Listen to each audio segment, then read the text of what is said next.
If you are even thinking, even considering, contemplating, perhaps buying a house in 2026, here's what I think you should be doing right now. Number one, talk to a lender. You need to run numbers with a lender to see where you stand. See what price point you can afford comfortably. Not what your max dollar amount is, what the payment that you are comfortable with reflects in terms of sale price. Number two, start going to open houses. Start just getting in homes to see what you like, what you don't like, what areas you like. And for that matter, start going and grabbing coffees in different parts of town that you're considering living in. Just explore all your options. Go to different neighborhoods that you might not have considered before, because you might be surprised to find an area that you didn't even consider that maybe is more affordable and you actually like it. Number three, look at your lease and see when you can buy out of your lease and how much it would cost. Here's why. The market is quiet right now. It is soft. There are listings sitting with more days on market than we've seen in quite some time.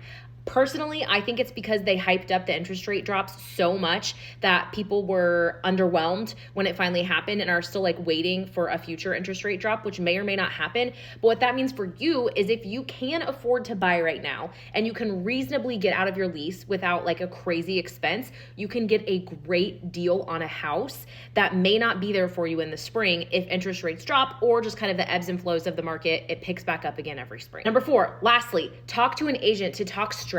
There are pockets of the market that are softer than others, and you can poke that soft spot and get a really good deal. But there are other parts of the market that aren't that great right now. They're still just as competitive because they're always hot. They're always popular. So if you fall in that category, then maybe do just wait till spring, till your lease is up, because there's no sense in buying yourself out of your lease if you're not going to get a better deal now. Strategy. You need to talk strategy. This is the biggest purchase you'll ever make in your life. There should be a lot more runway up to this than just oh, it's spring, I'm ready to buy now, let's rock and roll. No, you should be talking to professionals about this at least 6 months in advance to make sure that you're in the right position, right time, and know your options.